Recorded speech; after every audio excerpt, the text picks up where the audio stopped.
7 दिनों से चल रही तनातनी रामनवमी पर हिंसक हो गई जेएनयू में।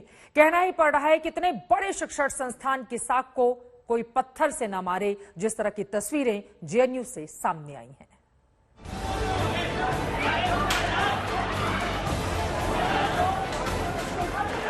इसमें चिकन का एजेंडा डालना, कौन लोग ऐसा कर रहे हैं, आप सभी को जानने की जरूरत है।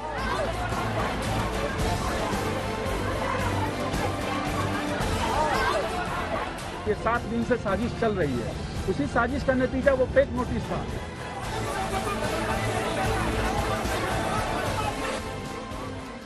साजिश थी या एजेंडा, मगर सोशल मीडिया पर मारपीट की जो तस्वीरें सामने आई हैं, वो दर्दनाक भी हैं और शर्मनाक भी।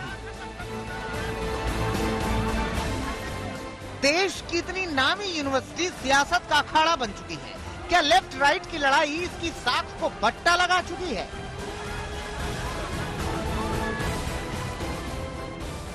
एक बार फिर जेएनयू में जो हुआ वो इसी की ओर इशारा कर रहा है। ऐसा नहीं है कि नॉनवेज पर झगड़ा अचानक रामनवमी के दिन ही हुआ। इस पर विवाद हफ्ते भर से जारी था। एबीवीपी का दावा है कि हफ्ते भर पहले एक आम सहमति बनी थी कि कावेरी हॉस्टल में चूंकि रामनवमी की पूजा हो रही थी, लिहाजा उस दिन उसकी मेस में नॉनवेज नहीं बनेगा। दूसरी तरफ कावेरी हॉस्टल के मेस सेक्रेटरी इस दावे को खारिज कर रहे हैं।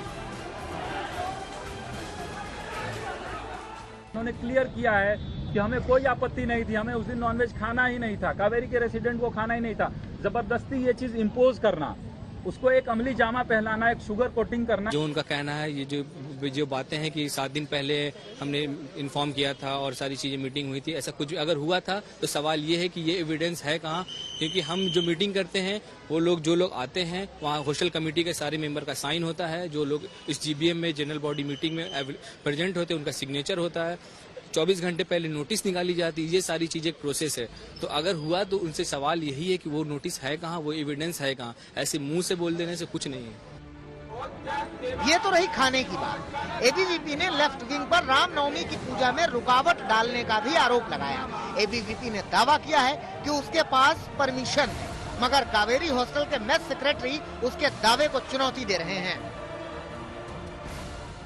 पूजा का विरोध 3:30 बजे आके पूजा का विरोध ये लोग 7 दिन पहले किए, धमकी भी दिए कि हाँ आप लोगों का पूजा हम नहीं होने देंगे, मांस के टुकड़े डालेंगे। जिन लोगों ने धमकी दी आपके सामने कावेरी के लोग मौजूद हैं, नाम भी बताएंगे, हम भी आपको नाम बताएंगे। ये इवेंट जो भी है ये इसके लिए परमिशन अथॉरिटीज के द्वारा नहीं थी और इससे पहले कावेरी में कभी हुआ भी नहीं है ये चीज, इस तरह की पूजा या इवेंट जो भी है हॉस्टल के अंदर। ये अगर होता भी है तो हॉस्टल के बाहर होता है, ये हॉस्टल के अंदर नहीं होता और जिसके लिए परमिशन लेने की जरूरत होती वो परमिशन भी इनके पास नहीं थी। अगर इजाजत थी तो फिर ये नोटिस क्यों चस्पा किया गया? कावेरी हॉस्टल के सभी वार्डन ने नोटिस जारी किया था कि किसी भी धार्मिक कार्यक्रम के आयोजन के लिए एडमिनिस्ट्रेशन से पहले से परमिशन लेनी होती है। इन सब के बीच पूजा हुई और उस दिन बवाल भी मच गया। अब जेएनयू प्रशासन कैंपस में शांति बहाल करने में जुटा हुआ है। अनीशा माथुर के साथ सुशांत मेहरा, दिल्ली आज तक। जेएनयू के भीतर शांति बहाली कब होगी, ये बड़ा सवाल बना हुआ है। जेएनयू के विवाद से बाहर निकलिए और आइए मध्य प्रदेश और गुजरात, जहां रामनवमी के दिन निकाली गई शोभा यात्रा में कई शहरों में जमकर पथराव हुआ। गुजरात के 3 शहरों में शोभा यात्रा पर पथराव किया गया तो एमपी के खरगोन में उपद्रवियों ने हद ही कर दी। पत्थरबाजों ने न सिर्फ शोभा यात्रा को निशाना बनाया बल्कि एसपी के पैर में गोली भी मार दी। कई जगहों पर आगजनी के बाद प्रशासन ने सख्ती दिखाई और कई लोगों को गिरफ्तार किया गया। जानकारी के मुताबिक प्रशासन की ओर से कुछ उपद्रवियों के घर पर बुलडोजर भी चलाया गया है।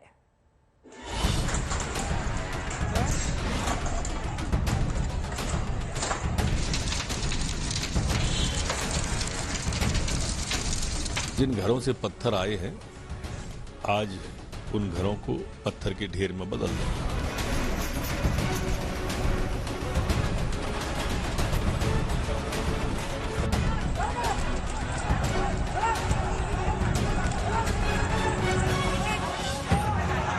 एक ओर रामनवमी का जुलूस है और दूसरी ओर से पत्थर बरसाए गए। त्योहार के मौके पर एमपी के खरगोन को ऐसे धधकाया गया।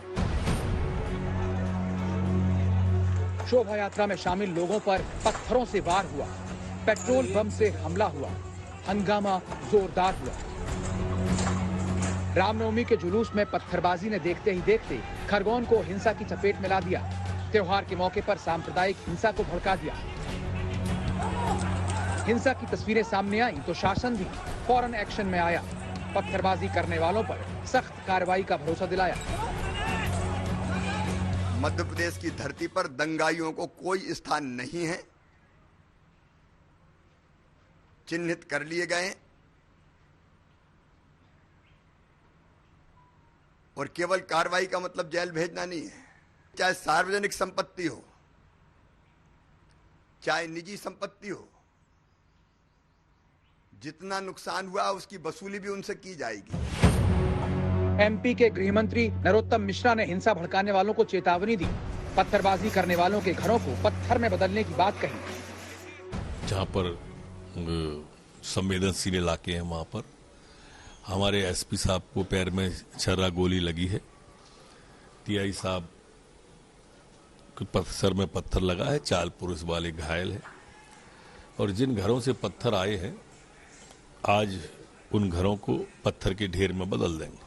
कोई दोषी नहीं बख्शा जाएगा। जो जलाबदर के लायक होगा जलाबदर होगा, जो रासुका के लायक होगा रासुका होगा, और जहां से पत्थर आए उन पत्थरों वाले घरों को भी तोड़ेंगे। कोई नहीं बख्शा जाएगा। मध्य प्रदेश में शांति रहेगी। एमपी के गृह मंत्री का बयान आते ही प्रशासन ने कार्रवाई शुरू कर दी।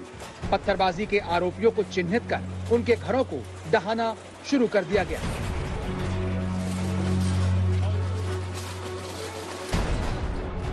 खरगोन में रामनवमी के दौरान हुई हिंसा में 6 पुलिस वालों समेत 24 लोग घायल हुए हैं। प्रशासन का दावा है कि हिंसा के वीडियो के आधार पर हर एक आरोपी की पहचान की जा रही है और हर आरोपी के घर पर बुलडोजर वाली कार्रवाई की जाएगी। दंगाइयों के खिलाफ हमारी 0 टॉलरेंस की पॉलिसी है और जो भी आदमी हमें इसमें इन्वॉल्व मिलेगा उन सब के खिलाफ हमारी कार्रवाई होगी। और अभी कुछ कार्रवाई आप देख रहे हैं कि वो कार्रवाई शुरू भी हो गई है और हर तरह से जो भी हमें लगता है कि अपराधी की कमर तोड़ने के लिए हमें आवश्यक है वो सारी कार्रवाई की। सर, कितने लोगों की गिरफ्तार हुई? अभी तक 84 लोगों की गिरफ्तार। उधर रामनवमी के जुलूस पर हुई पत्थरबाजी को लेकर एमपी में सियासत भी शुरू हो गई। प्रशासन ने आरोपियों के घरों पर बुलडोजर चलवाया तो कांग्रेस नेता दिग्विजय सिंह ने इसका विरोध किया। मामों का बुलडोजर बलात्कार करने वालों पर और बलात्कारियों को सहयोग देने वालों पर नहीं चलता, केवल शक्ल देखकर बुलडोजर चलाए जा रहे हैं। भारी पुलिस बल के बीच खरगोन में प्रशासन का एक्शन जारी है। हिंसा की एक एक तस्वीर को खंगाला जा रहा है। तनाव फैलाने वाले आरोपियों को पहचाना जा रहा है। आरोपियों की धरपकड़ की ऐसी ही कार्रवाई गुजरात के 3 शहरों में भी जारी है, जहां रामनवमी के मौके पर माहौल बिगाड़ने की कोशिश हुई। गुजरात के आणंद, साबरकांठा और द्वारका में रामनवमी के मौके पर 2 पक्ष आमने सामने आ गए।